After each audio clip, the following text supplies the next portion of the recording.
Hello everyone, welcome back to my channel.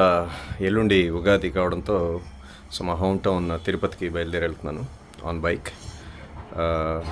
ప్రస్తుతం time around 8:30 అవుతోంది evening. So in another 10 to 15 minutes బయలుదేరుతున్నాను. So luggage అది pack చేసుకుని రాజధాని అమరావతి మందడం నుంచి బయలుదేరి తిరుపతికి వెళ్తున్నాను. సో లెట్స్ ఈ నైట్ టైం బైక్ జర్నీ ఎలా ఉండబోతుందో ముందు మీరే చూద్దరు. కానీ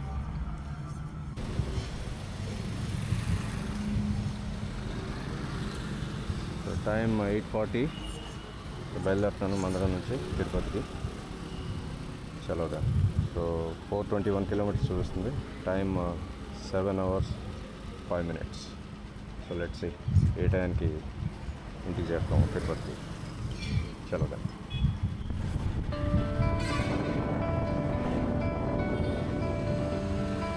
ఇకపోతే ఫ్యామిలీ అండ్ ఫ్రెండ్స్ ఇప్పటికే చాలామంది ఈ ఏజ్లో ఎందుకురా నీకు ఈ అడ్వెంచర్స్ ఇవన్నీ అవసరమా అని చెప్పి ఒక రకంగా డిస్కరేజ్ చేస్తున్నారు. కాకపోతే నేను స్ట్రాంగ్గా బిలీవ్ చేసేది ఏంటంటే ఏజ్ ఈజ్ జస్ట్ నెంబర్ అనమాట. సో ఫ్యూచర్లో లాంగ్ డ్రైవ్స్కి వెళ్ళాలని థాట్తో ఉన్నా కాబట్టి సో బాడీని కొద్దిగా అలవాటు చేయడం కోసం అని చెప్పి సో ఈ రకమైన డ్రైవ్స్కి వెళ్దామని ఫిక్స్ అయ్యాను. సో అందుకే బస్సులో వెళ్ళే అవకాశం ఉన్నా లేదు బైక్లోనే వెళ్ళాలి. 400 kilometers, ఈ 400 kilometers కూడా వెళ్ళలేకపోతే సో లే లడాక్ ఇలాంటి లాంగ్ డిస్టెన్స్ ట్రిప్స్ ఊహించలేము. సో కాబట్టి బాడీని నిదానంగా అలవాటు చేద్దామని చెప్పి నా ఈ ప్రయత్నం అనమాట. అలాగే కొంతమంది భయపెడుతూ ఉంటారు కూడా, హైవేల మీద నైట్ టైం వెళితే లారీలు అవి తిరుగుతూ ఉంటారు, లారీ కింద పడిపోతారు, చచ్చిపోతూ ఉంటారు అవి ఇవని. సో ఇంట్లో కూర్చుంటే గ్యారంటీ ఉందా లైఫ్కి చెప్పండి? మొన్న మధ్య ఎంబీబీఎస్ డాక్టర్స్ అలాగే మెడికోస్ కొంతమంది మెస్లో కూర్చొని భోజనం చేస్తున్నారు. వాళ్ళ నెత్తి మీద విమానం వచ్చి కూలి చచ్చిపోలేదా చెప్పండి? సో చావు అనేది రాసి పెట్టుంటే ఎప్పుడైనా ఎక్కడైనా వెళ్ళిపోవాల్సింది. అందుకని రోడ్డు మీదకి రావడానికి భయపడి ఇళ్లలోనే కూర్చోలేం కదా, అవునా కదా? సో నేనైతే అది నమ్ముతాను. మన జాగ్రత్తలు మనం తీసుకుని జాగ్రత్తగా వెళితే ఇక ఆ తర్వాత పైవాడి చేతిలో ఉంటుంది. నేను అదే నమ్ముతాను. ఫస్ట్ టోల్గేట్ కాజా టోల్గేట్ దగ్గరికి వచ్చాం మనం.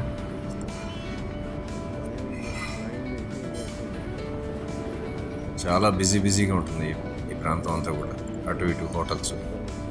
ఎందుకంటే రాజధాని అమరావతికి ఎంట్రీ పాయింట్ లాంటిది ఇది. సో అటువైపు నుంచి వచ్చే వాళ్ళందరూ కూడా ఇక్కడే ఎక్కువగా చుట్టుపక్కల ఈటరీస్ బాగా ఎక్కువ ఉన్నాయి అన్నమాట, హోటల్స్ కానీ మెస్సులు కానీ. సో దాటగానే ఇమీడియట్గా లెఫ్ట్ సైడ్ మనకి నాగార్జున యూనివర్సిటీ వస్తుంది.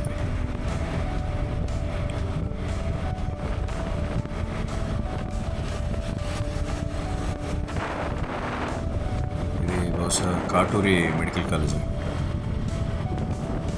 గుంటూరు దాటిన తర్వాత.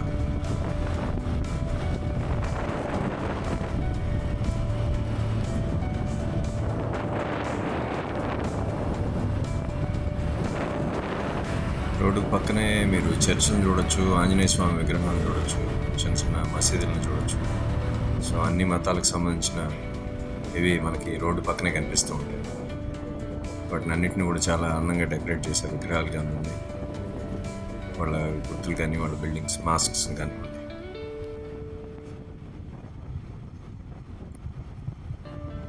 సో ప్రాపర్ గేర్ వేసుకుని డ్రైవ్ చేస్తే నాకు తెలిసి ఎటువంటి ఇబ్బంది ఉండదని నేను అనుకుంటున్నాను. హెల్మెట్ పెట్టుకోండి బయటికి వెళ్ళినప్పుడు, ప్రాపర్ జాకెట్స్ వేసుకోండి, హ్యాండ్స్కి వీలైతే గ్లౌజ్ వేసుకోండి.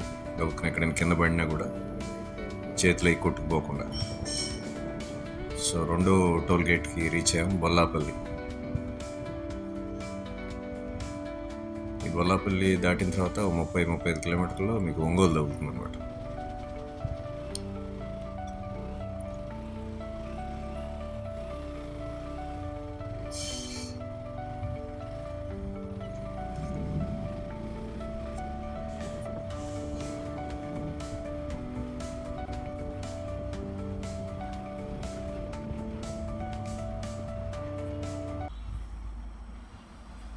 బొల్లాపల్లి టోల్ ప్లాజా దాటిన తర్వాత ఇమీడియట్గా ఇక్కడ మద్రాస్ ఫిల్టర్ కాఫీ, ఇక్కడ కాఫీ తాగి టైం అరౌండ్ ఎంత అయింది, 10:50 అయింది. సో నెక్స్ట్ ఒంగోలుకి దగ్గరలో ఉన్నాం, చూద్దాం. సో తిరుపతికి చేరేసరికి ఎర్లీ మార్నింగ్ అవుతుంది అనుకుంటా. చలో.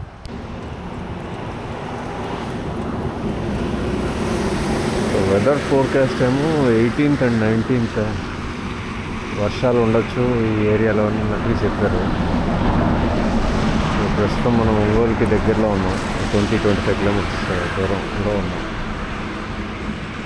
బొల్లాపల్లి టోల్ ప్లాజా దాటాం కదా, ఇంకో 20-25 కిలోమీటర్స్లో ఒంగోలుకి రీచ్ అవుతాం అన్నమాట.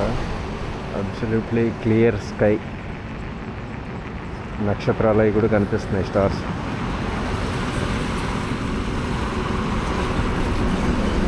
రేపు ఎలా ఉంటుందో చూద్దాం.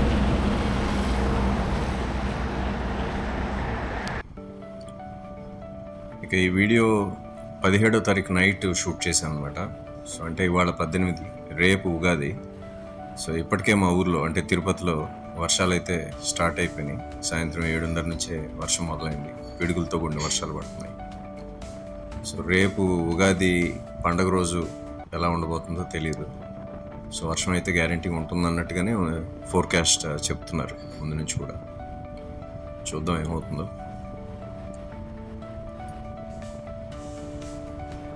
నైట్ టైం జర్నీలో మాత్రం ఒక ప్లస్ పాయింట్ ఏంటంటే ఎండ నుంచి తప్పించుకోగలుగుతాం. మంచి ఎండాకాలంలో కూడా నిన్న నైట్ డ్రైవ్ చేసినప్పుడు విపరీతమైన చలి వేసింది అన్నమాట. బహుశా ఈ వాతావరణ పరిస్థితుల వల్ల కూడా మేబీ చలి అనేది తీవ్రత పెరిగిందేమో తెలీదు. చాలా చలి వేసిందండి. యాక్చువల్గా నెల్లూరు దగ్గరికి వచ్చేసరికి బాగా చలి వేస్తుంది. సో ఇప్పుడు మనం ఒంగోలు దాటుతున్నాం.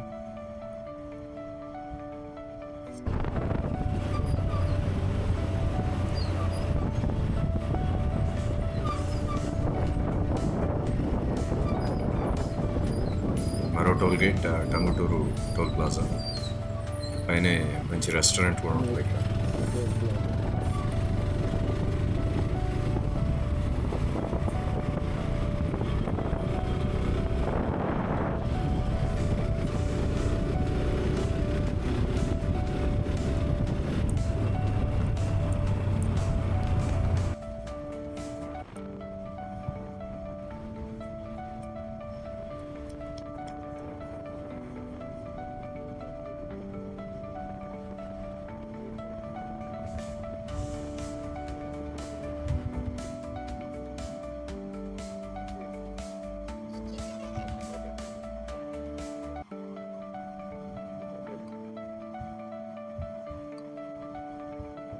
సో బైక్ రైడింగ్ అనేది చాలామందికి జనరల్గా ఇంట్రెస్ట్ ఉంటుంది.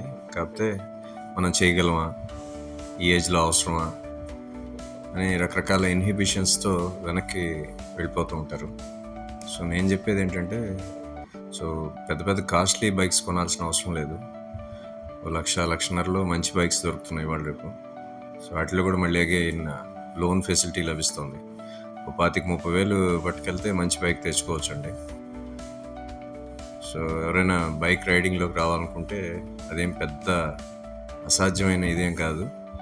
సో డెఫినెట్గా ట్రై చేయండి, డిఫరెంట్ ప్లేసెస్ తిరగండి. కాకపోతే తగిన జాగ్రత్తలు తీసుకోమని మాత్రం చెప్తాను, నేను సజెస్ట్ చేస్తాను. ప్రాపర్ గేర్ వేసుకోండి, హెల్మెట్ కంపల్సరీగా యూజ్ చేయండి. ఈ స్పీడ్ బ్రేకర్లు ఇంత దారుణంగా ఎందుకు వేశారో నాకైతే అర్థం కావట్లేదు. డ్యాములు కట్టినట్టు కట్టారనమాట. వెన్నెముకలు అన్నీ జారిపోవాల్సిందనమాట ఇటు నుంచి వెళ్తే. మరి అంత దారుణంగా వేయాల్సిన అవసరం లేదని నా అభిప్రాయం. మరి R&B వాళ్ళకి తెలియాలి, హైవే అథారిటీస్ వాళ్ళకి తెలియాలి. అంతగా వేస్తే కానీ మరి స్పీడ్ తగ్గించడనే ఏంటో అర్థం కావట్లేదు. Present time 2:40. నెల్లూరుకి దారిలో మార్టూర్ దగ్గర ఒక చోట, నెల్లూరు దగ్గర ఒక చోట వర్క్స్ జరుగుతున్నాయి. దాని మూలన బాగా జర్నీ టైం అనేది చలేస్తుంది, కొంచెం బాగా క్లౌడీగా ఉంది. పెరుగుతుంది సో అనమాట. ఎనీ టైం సో వర్షం బాగా డిలే అవుతుంది. పడుతుందేమో కనీసం ఒక అరగంట అని అనిపిస్తుంది. టైం పెరిగింది. అదర్వైజ్ 7.5 hours లోపే వెళ్ళిపోయేవాళ్ళం. ఇక్కడ నుంచి దాదాపు 8 గంటలు టైం 3 పట్టింది hours పడుతుంది జర్నీ తిరుపతికి రీచ్ అవ్వడానికి. తిరుపతికి. అఫ్ కోర్స్ మధ్యలో ఒక వర్షం పడకుండా ఉంటే 2 బాగుంది. బ్రేక్స్ తీసుకున్నాను. 10 minutes బ్రేక్. చెట్లు ఏముండదు కదా. బొల్లాపల్లి చెక్ పోస్ట్ దాటిన తర్వాత ఒకసారి కాఫీ బ్రేక్ అండ్ నెల్లూరు దగ్గరికి వెళ్ళేసరికి కాస్త నిద్ర వచ్చిందండి. సో అక్కడ మళ్ళీ ఇంకోసారి కాఫీ కోసం అడిగాను. చూసారు కదా, అటు ఇటు బోల్డ్ అన్ని ట్రక్స్ ఈ టైంలో ఆపి నిద్రపోతున్నారు. 1 గంట దాటిన తర్వాత 1 గంట 3-4 వరకు కూడా చాలా డేంజరస్ టైం అని చెప్తారు హైవేస్ మీద తిరిగేవాళ్ళు. ఎందుకంటే నిద్రలో ఉంటారు చాలామంది. నిద్ర వచ్చినప్పుడు పక్కకు పెట్టుకుని బండి పడుకోవడం సేఫ్ అండి. అలా కాకుండా బలవంతంగా డ్రైవ్ చేసేద్దాంలే అనుకుని వెళ్తే మాత్రం ఇబ్బందులకి గురవుతాం. అంటే మనం ప్రమాదంలో పడడమే కాకుండా అవతల వేరే వాళ్ళని ప్రమాదానికి గురి చేసిన వాళ్ళం అవుతాం. కాబట్టి నిద్ర వచ్చింది అని అనిపిస్తే మాత్రం తప్పకుండా బండి పక్కకు ఆపేసుకోండి. ఒక పావు గంట అరగంట పడుకోండి. తర్వాత మళ్ళీ ఫ్రెష్గా రెట్టించిన ఉత్సాహంతో మళ్ళీ ఎనర్జీ వస్తుంది, మళ్ళీ డ్రైవ్ చేయొచ్చు.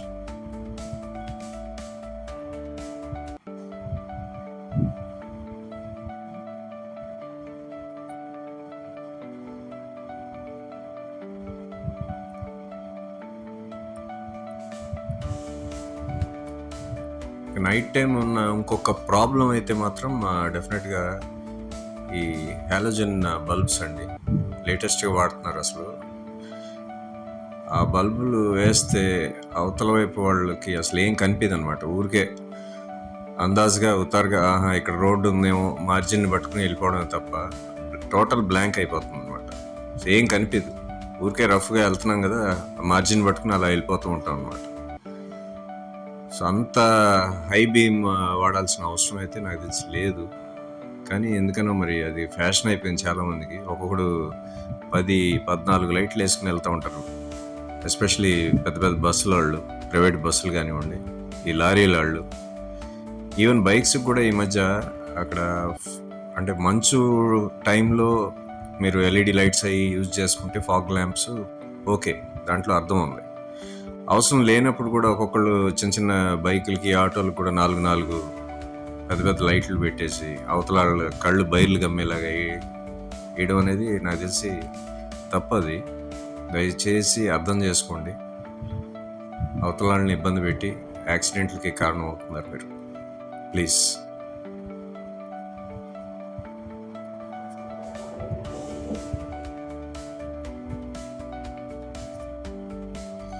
సో కనిపిస్తున్నది శ్రీకాళహస్తి కొండ మీద శివపార్వతుల విగ్రహాలు దూరంగా కనిపిస్తున్నాయి, చూసారా?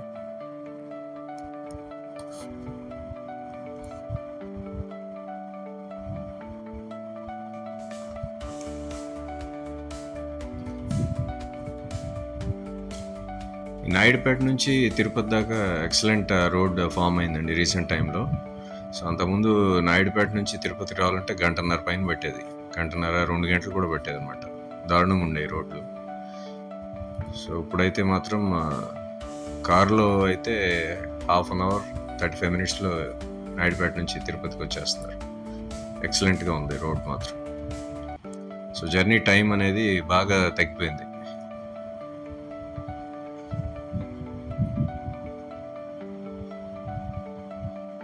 సో ఈ మధ్యకాలంలో ఇండియాలో అయితే ఇన్ఫ్రాస్ట్రక్చర్ వైజ్ బ్రహ్మాండమైన హైవేస్ రెడీ అవుతున్నాయి. సో దానివల్ల మైలేజ్ అనేది పెరుగుతుంది. లేకపోతే మెయింటెనెన్స్ అనేది కూడా చాలా వరకు తగ్గుతుందండి. వెహికల్స్ త్వరగా పాడవు, ఎందుకంటే రోడ్స్ మంచి కండిషన్లో ఉంటాయి కాబట్టి బాగుంటుంది. ఫైనల్ చెక్ పోస్ట్ అనేది టోల్ ప్లాజా మేర్లపాక.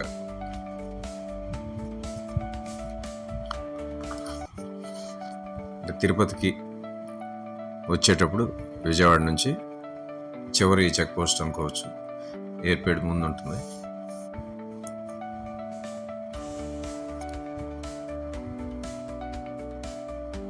ఆ తర్వాత ఎయిర్పేడు, రేణిగుంట, తిరుపతి.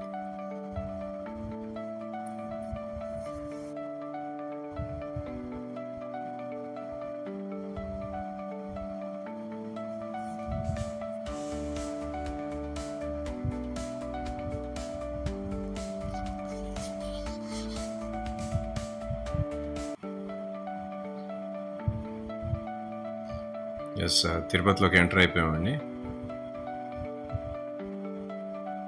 ఎగ్జాక్ట్గా 4:55 ఆ ప్రాంతంలో ఎంటర్ అయ్యాము. సో 8:40 ఆ ప్రాంతంలో మందడం నుంచి బయలుదేరితే 4:55. సో రఫ్లీ 8 అవర్స్ అండి. మధ్యలో 10 మినిట్స్ బ్రేక్ తీసేస్తే. సో 420 కిలోమీటర్స్ 8 అవర్స్ పట్టింది. సో పర్లేదు అనుకుంటున్నాను నేను. ఫస్ట్ టైం బైక్లో నైట్ టైం ఇంత దూరం అట్ ఎ టైం ఆపకుండా జర్నీ చేయడం అనేది నా లైఫ్లో.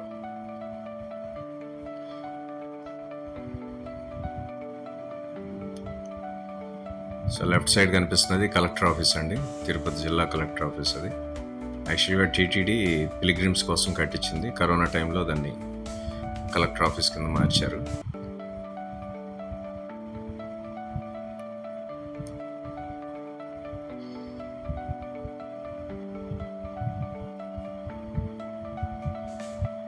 ఈ రోడ్ కూడా రోడ్ వైడనింగ్ వర్క్స్ జరుగుతున్నాయి. 6 లేన్ చేస్తున్నారు నాయుడుపేట నుంచి పూతలపట్టు వరకు. సో నాకు తెలిసి అదర్ 1 year టైంలో బ్రహ్మాండంగా రెడీ అయిపోయి చాలా బ్యూటిఫుల్గా ఉండబోతుంది ఈ స్ట్రెచ్ కూడా.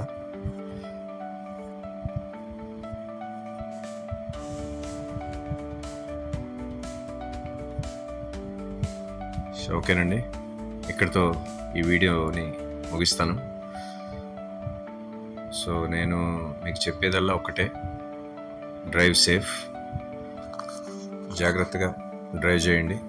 ఇంట్లో మీ వాళ్ళందరూ కూడా మీకోసం వెయిట్ చేస్తూ ఉంటారు. స్పీడ్ పెంచినప్పుడు ప్రతిసారి ఒకసారి మీ ఇంట్లో మీ కుటుంబ సభ్యులను ఒకసారి గుర్తు చేసుకోండి. ఆటోమేటిక్గా యాక్సిలరేటర్ మీద నుంచి చెయ్యి మీరే తీసేస్తారు. Thanks for watching.